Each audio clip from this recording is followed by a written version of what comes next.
Welcome to Straight Facts Podcast. This is your host, CYTV, and this is a special edition today. Today, we stepping into the politic lane a little bit.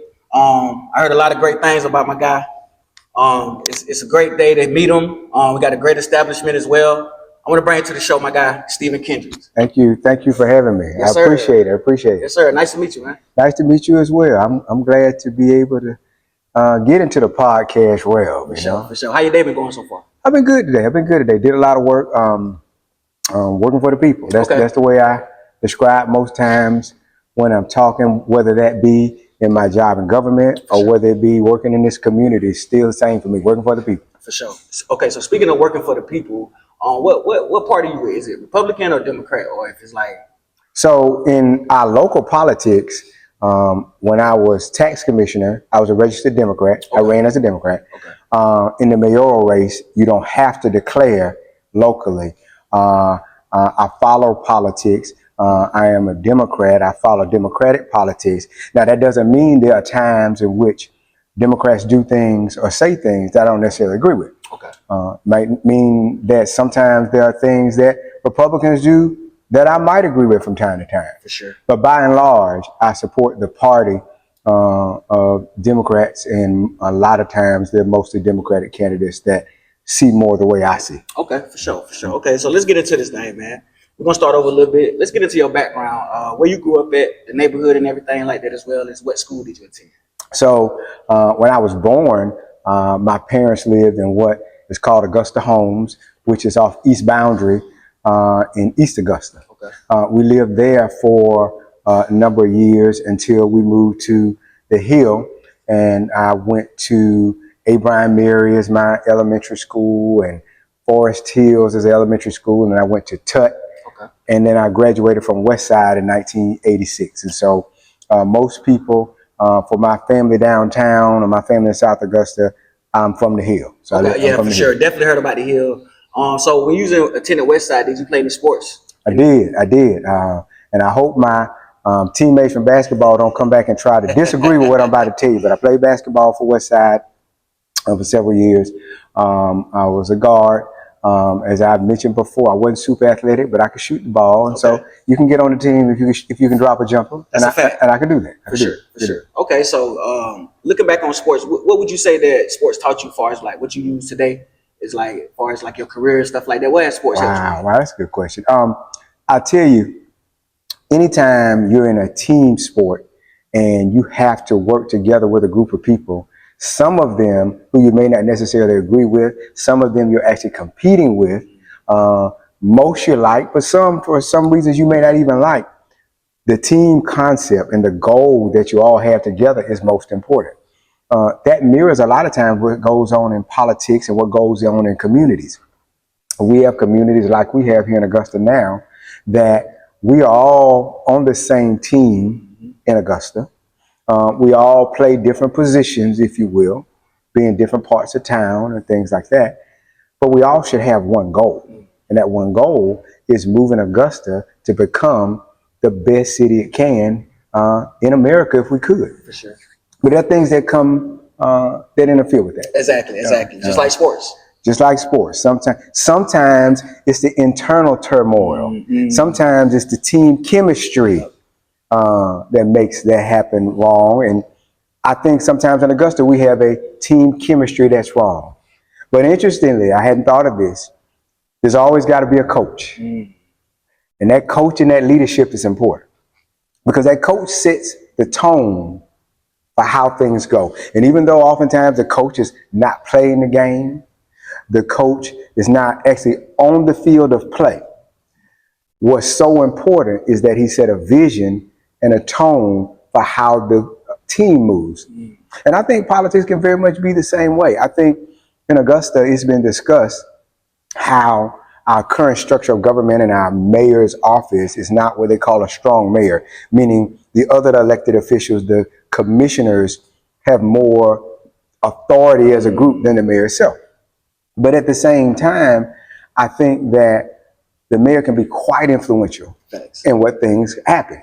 And it is most important, as with team sports, that they provide a positive vision, a direction, but most of all, try to influence the team to go where he or she is taking them to go, even when he's not actually on the field. And so that's a great analogy.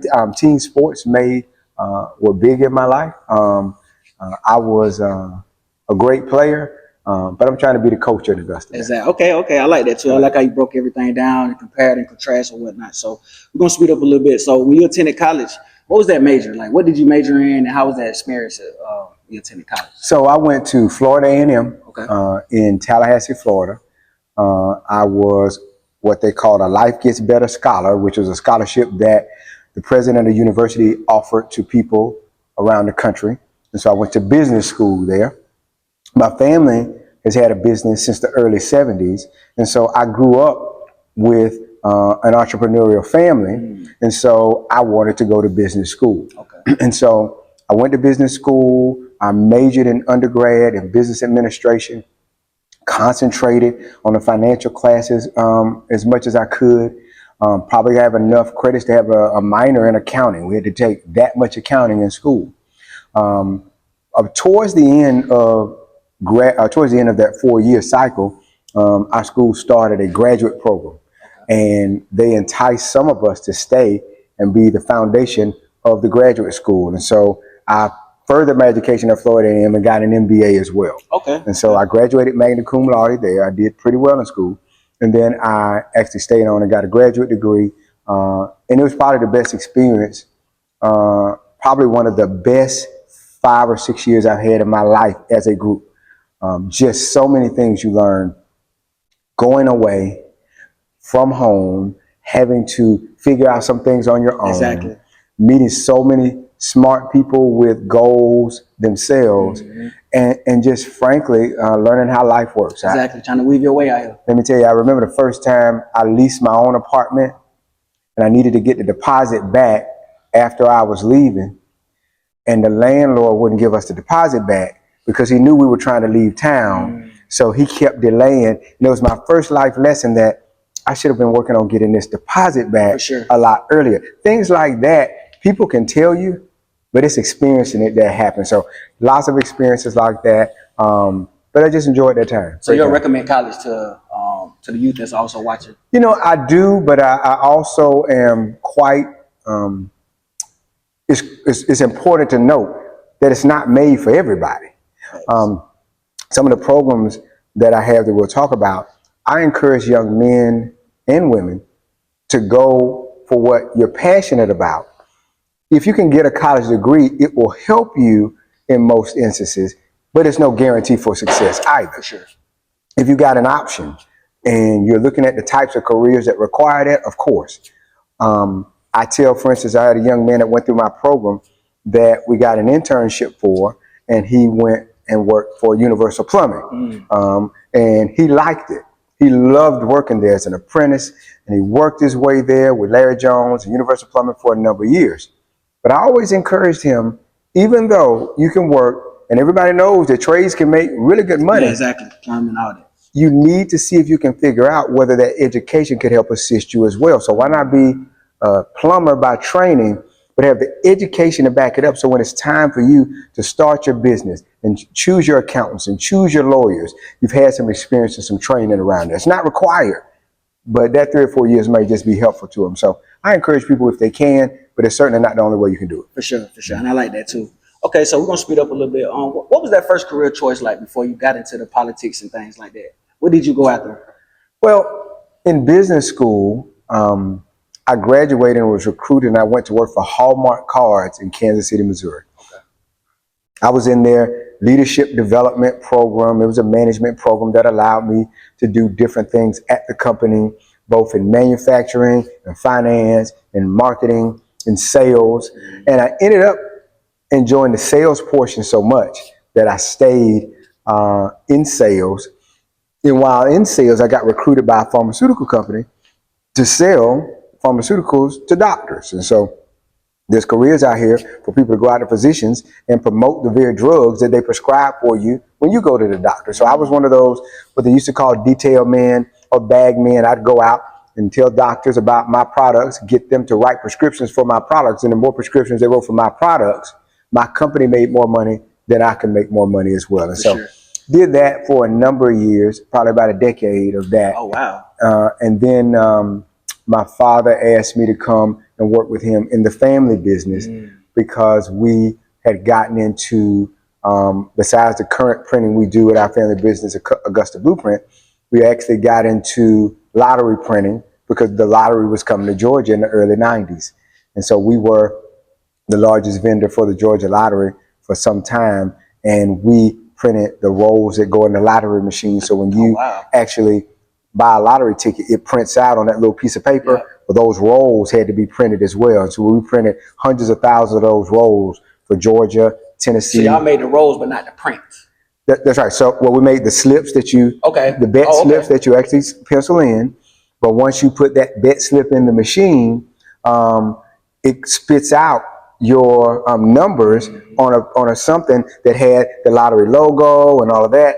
Those rolls are all printed. We printed hundreds of thousands of those rolls. You don't get it just on a plain piece of white paper. It has a background and all of that, and the rules are on the back of that.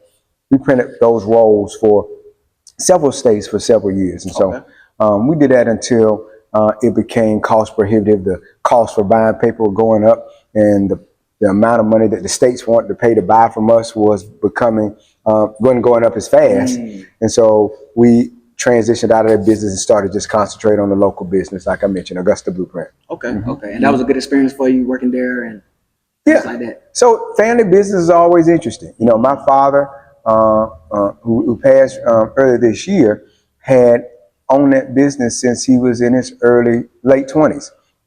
And growing up in a family that owns a business, you get used to a father that leaves before you wake up in the morning, and someone who comes back probably at the end of the night when it's time for you to go to bed as a child. So I grew up seeing that on weekdays, and on Saturday mornings, waking up and having two choices. Either you go outside and cut the grass and rake the yard, or you can go to work with Dad. Exactly. And so I went to work with Daddy a lot, and learned about the business and started to understand the business and understand dealing with customers and dealing with people. After church, when you go after church, as soon as you get home and eat dinner, you go back to work again. And I go on Sunday afternoon sometime. Entrepreneurship, you don't turn off. You learn. You have to always be working. The check's not guaranteed to come. And so I learned a lot with that. Mostly learned how to treat people and how to treat employees. And so I'm proud to say the employees we have now, there are two employees that have been there 25 years that I hired a number of years ago. And we have some newer employees, but when you have a good place to work, you treat people well, they tend to stay there. For sure. They tend to stay. They like the money. Facts. The money's always important. But how you treat people matters too. Exactly. All right, so I'm glad we got a good background on you. We're gonna get into your job title and also, you know, what you running for mayor and things like that. So we want to talk about you being a chief deputy tax officer. Yep. All right, so let's talk about that job title a little bit and what do you do as far as like under that? So the chief deputy tax commissioner is the operations manager really for the office. The tax commissioner is an elected position. So my boss, which I used to hold that job, so I was tax commissioner for 14 years. Okay. And I resigned in order to run for office last time. Once I resigned and ran for office, I wasn't successful. So the tax commissioner hired me back to come in and assist him in helping to run that office. Sure. And so the tax commissioner's office is responsible for the billing, accounting, and distribution and collection of monies that come in for property taxes and tags. You ever been to the tag office? You go in, you renew your tag. Those people work for me in our office in making sure that you get that done in a timely fashion. And so most of what we do is try to prove that government can work for people. When I got there at that office 16 years ago, most people's experience in the tag offices weren't that great. You'd go there, the lines would be long, it'd be hot. People didn't feel like you were getting a great experience. And what we pride ourselves on is giving people a totally different experience. And so it's almost become a point where now people have taken it for granted. It's so good when you go in, that's the expectation. Exactly. But that's okay. I think all of our government needs to be like that, though. I think when you get your garbage picked up, you need to feel like that. I think when you call 311, you need to feel like that. I think when you have problems with your utilities, you need to feel like that. I think government serves citizens, and we have to find a way to give people what they paid for. We try to do it every day. But as tax commissioner and chief deputy tax commissioner, my job is to make sure we do the very best for the people every day. And we tend to do that. Sure. We tend to do that. Okay. So if you become mayor, like, what is your long-term vision of like growth and development for the city of Augusta? So I believe people have been telling Augustans for 30 or 40 years, we need to grow. I think we have continuously said we need to be like Greenville, South Carolina. We need to be like Atlanta. We need to be like Savannah. I think Augusta is unique, and we've got to learn to take advantage of what makes us unique so that we can decide what we want to be. But I don't think Augusta has a true vision right now.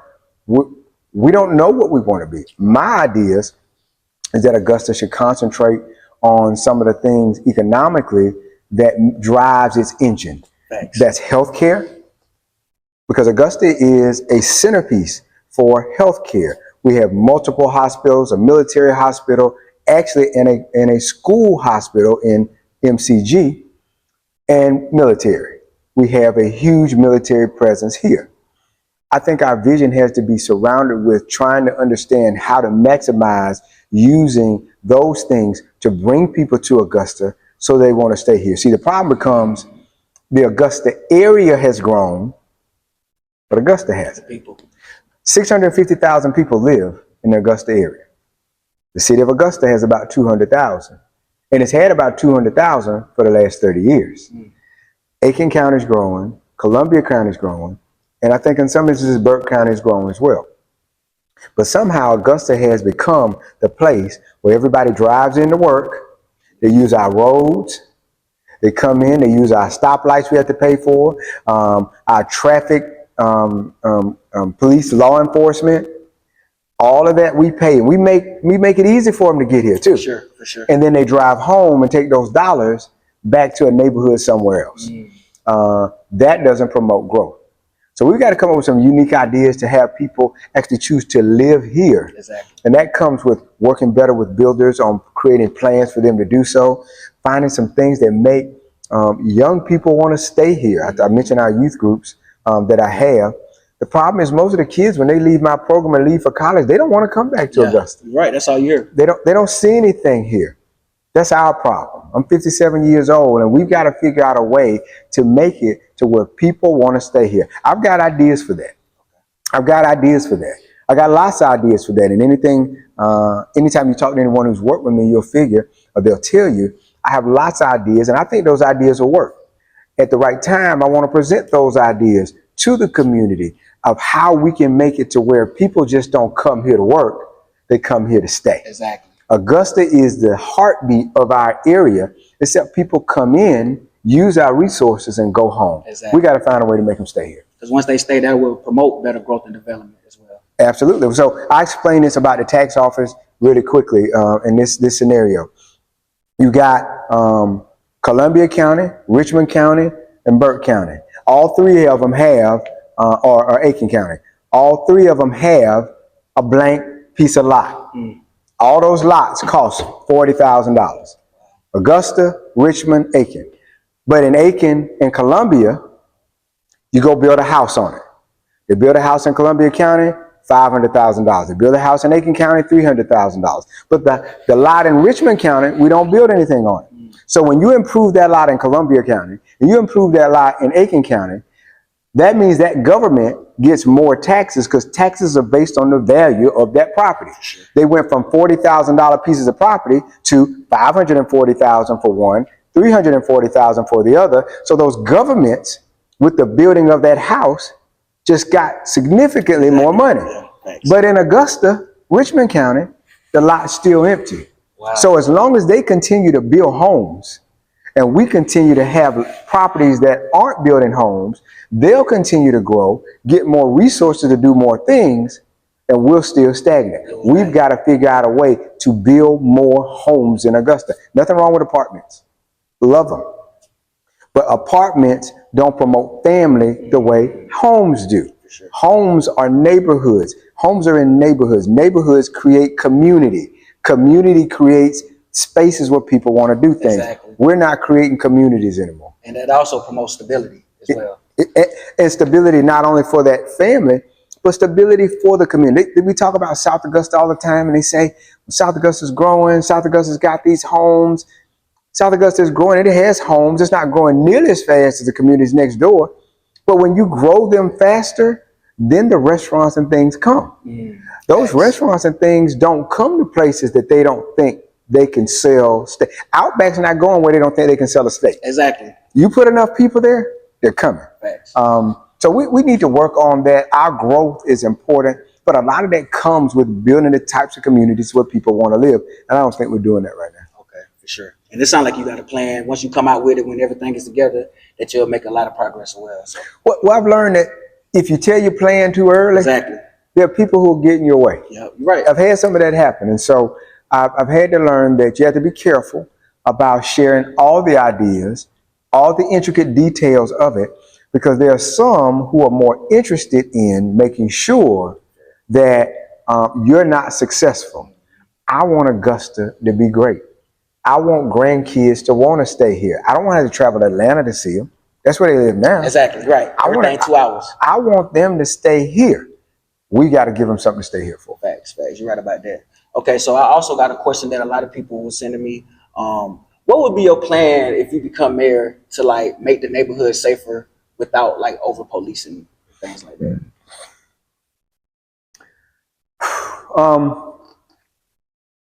So first of all, the way our government works here, law enforcement is primarily the responsibility of the sheriff's office. Okay.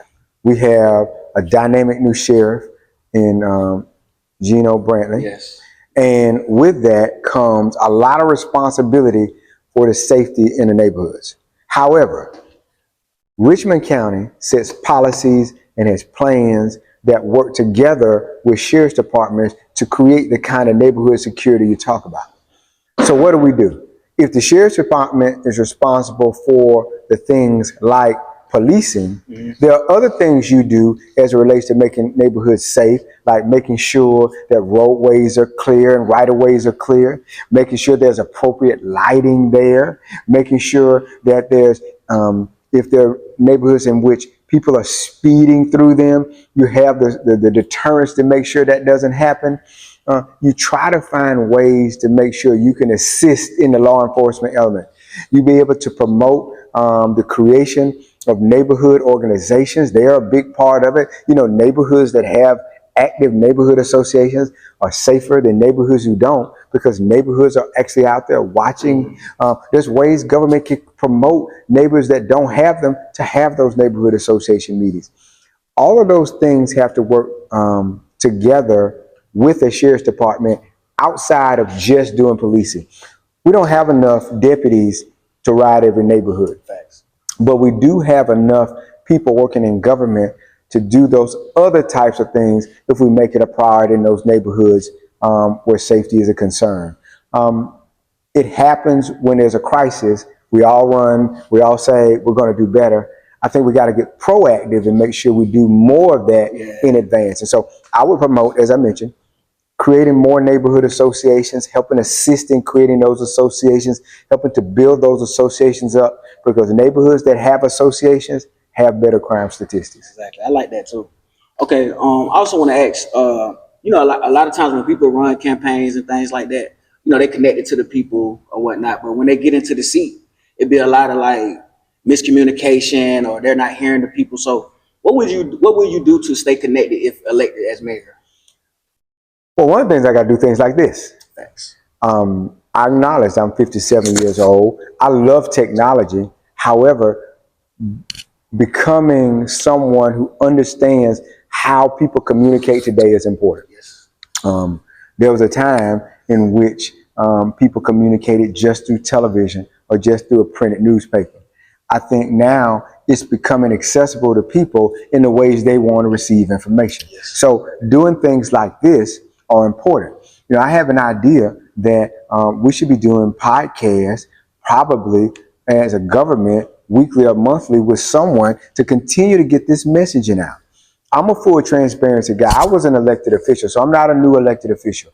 You won't find many people when I was tax commissioner say they couldn't get to me. I answer the phones directly sometimes myself. Being accessible to people helps keep people where they can say, I got a problem, I need you to understand it. I have a reputation for being accessible to people, and I hope to continue to do that. Is it a larger stage, the city of Augusta as mayor? I think it is. But I think tax commissioner, with so many people who have cars and homes, I got a pretty good look at what happens when people are unhappy about the things that are going on in the community, and a lot of times through direct feedback. We constantly have town halls, as tax commissioner I did, and the current tax commissioner continues to do so. But just being out there and being accessible is important. And again, using avenues like this, hopefully, upon achieving the seat, someone like you would say, hey, every month I need you to come on with me and sit down and let's talk about what the hot topic for that month is. I believe that's important to do. Yeah, that would be a dope idea as well. Because it'll connect, like, you know what I'm saying, the youth as well with the older generation. And speaking of that, you know, I work with a lot of local artists, entrepreneurs, and things like that. So how do you feel about like music festivals or, you know, different type of venues and things as far as bringing revenue to the city? Do you think that's good ideas? And like, will you support the local artists and musicians and entrepreneurs as well if you get elected as mayor? Central Station. It's a venue that local artists use to have events right now.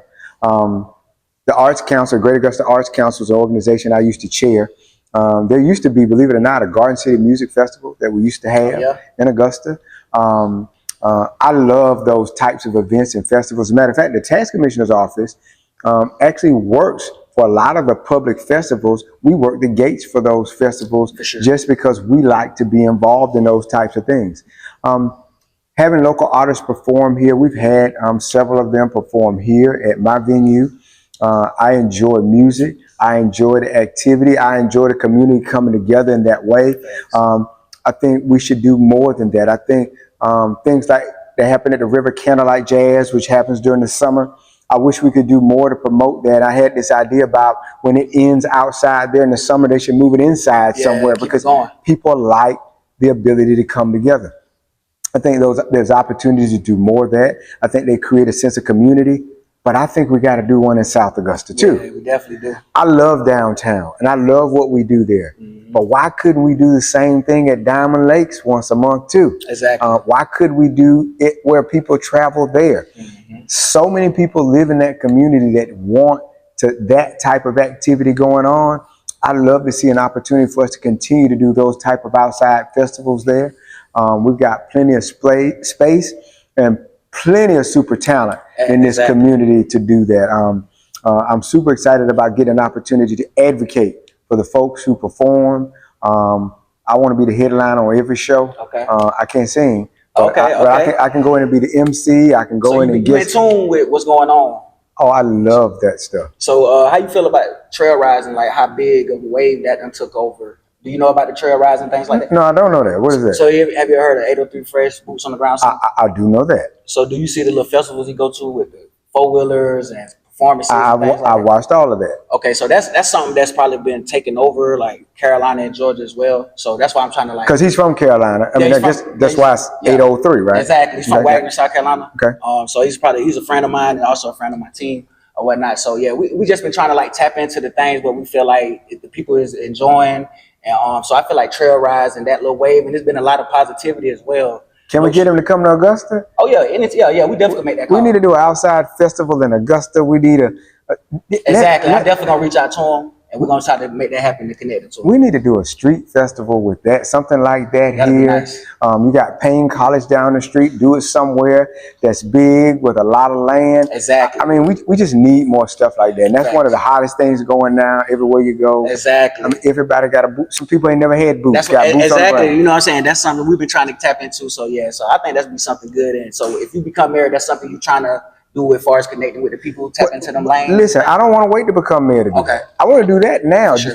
So a lot of what I did I was doing things before I ran last time, and I continue to do them. Okay. We don't wait till somebody gets to an elected office to do good work. I think we need to talk about this after we get off of how we can do this now. Facts. Those things help make this community great. Look, whether I become mayor or someone else is, we still got to grow Augusta.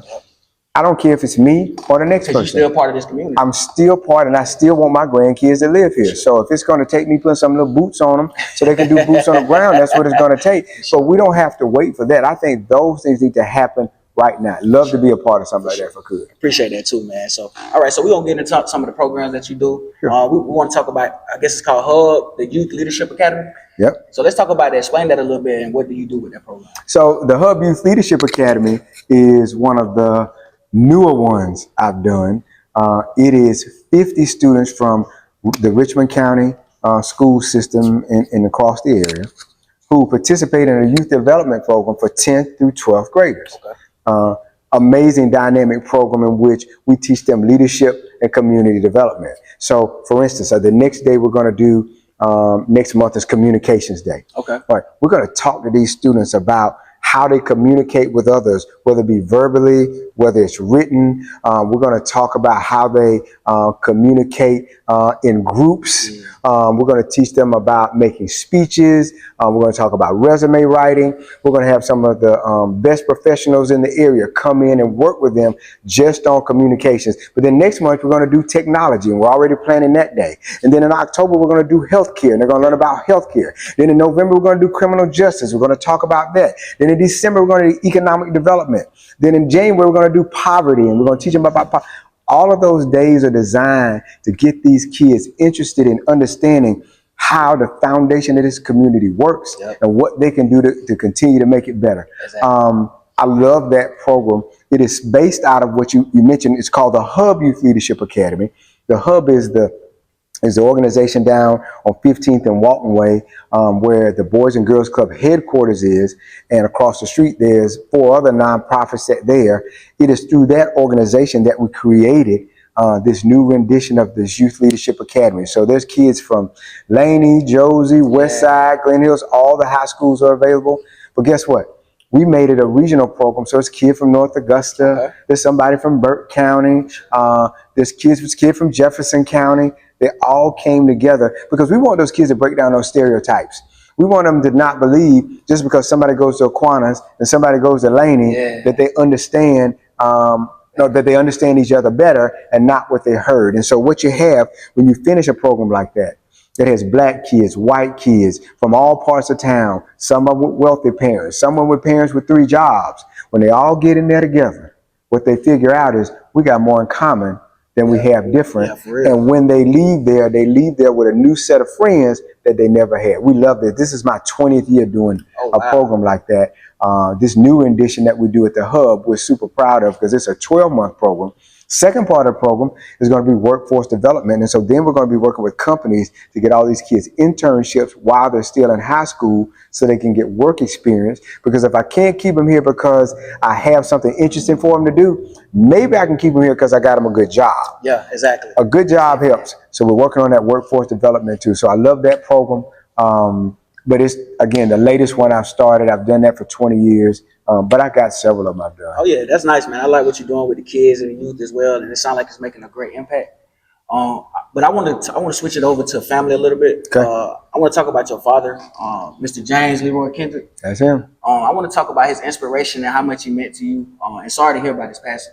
Yeah. But I want you to talk about him a little bit and how much he meant to you. My father was born in 1942, November 13th. A country boy from Sparta, Georgia. Moved to Augusta when he was 18 years old to go to school because the opportunities in Sparta, Georgia, which is Hancock County, weren't as prevalent. So people in Hancock County would come to Augusta, the big city. He came here only with that high school education and immediately knew that I got to do something better. Went to school, Augusta Tech, got trained in printing, and several years later owned his own printing company. Wow. I mean, how do you take a man in the early 70s from what we like to laugh and call the country, Facts. bring him to Augusta, and he sees enough and is inspired enough to say, I'm going to buy a business from a man and be sophisticated enough to convince people at that time enough to believe in him so that he does so. He started that business, or he bought that business, grew that business. 1984, he was the United States Small Business of the Year. He was given that by Ronald Reagan, and just was an inspiration throughout his time living here, and still after his death. Was a trailblazer in many ways. He was the first at any number of things, and yet he was humble, never overbearing, but always a community resource that people continuously go. And that shadow is so big, and those shoes are so big. I never will be able to feel it or be the man he was, but I'll still strive to continue to try to be. And it's so interesting when you mention him. People take this politics thing so seriously, and they forget people have families and kids and mothers and fathers. All I want to do is make my family proud and do well for Augusta. Exactly. And I know he's still watching, and he's saying, go ahead and continue to do the good work. And so I'm still trying to live within that legacy. Again, it's going to be hard to do, but when we meet again, I hope him to be able to say, well done. Oh yeah, you're definitely proud for sure. And that's why I wanted to touch on the little family a little bit, because like you said, people just focus on the politics, and you know what I'm saying, they think y'all bulletproof. So I definitely wanted them to see another side to it, you know what I'm saying, or whatnot. What would be the number one thing you think you learned from your father? Well, now what I should have learned, and I'm still trying to learn, is patience. For sure. He had an incredible patience with people. He allowed people to make mistakes. He allowed me to make many working in that business. I told you I went back to work for him. And I know now and saw now how many times he allowed me to work my way through things that we did in error, not intentionally, but it's a part of my growth. He had a patience that allowed people to make mistakes, learn and grow, and he never sought the spotlight. And so he was always a leader in whatever he did. And so what I learned is to try to be helpful to people, be patient, and just try to be a leader. For sure, for sure. And from I never met him or whatnot, but from what I see, you got a lot of humility. I don't know if you got that from him or what, but I could definitely tell that you're a very humble guy. And I appreciate you coming on the show today. But is there anything that you want or you think that people need to know about you or about you running for mayor? Well, as we just got into, I just want the very best for this city. And I've tried this before. But what people might need to understand is I'm not going to give up. Yeah. I don't see it as a personal failure not to have won before. Okay. I just didn't do a good enough job convincing people that I'm the right person. If Augustans give me a chance, what they'll learn is this city can do better and will do better if given the opportunity. Just like I said about my father, I'm just trying to make him proud. I'm just going to try to make Augustans proud as well. For sure. And I think you're doing it the right way on getting on podcasts and doing different things to reach that youth as well, to get them votes and stuff like that. So I appreciate you coming on Straight Facts Podcast. I appreciate it as well. I'm glad to know you. We're going to do some boots on the ground work. Yeah, definitely. I'm definitely going to tap in with them, and we're going to try to make that connection and make that network go. So I appreciate you, Stephen Kendrick, for coming on Straight Facts Podcast, episode 71, man. This is your host, CYTV. Shout out to The Spill, and shout out to, Augusta, Carolina. This is your host, CYTV, Stephen Kendricks. We out here.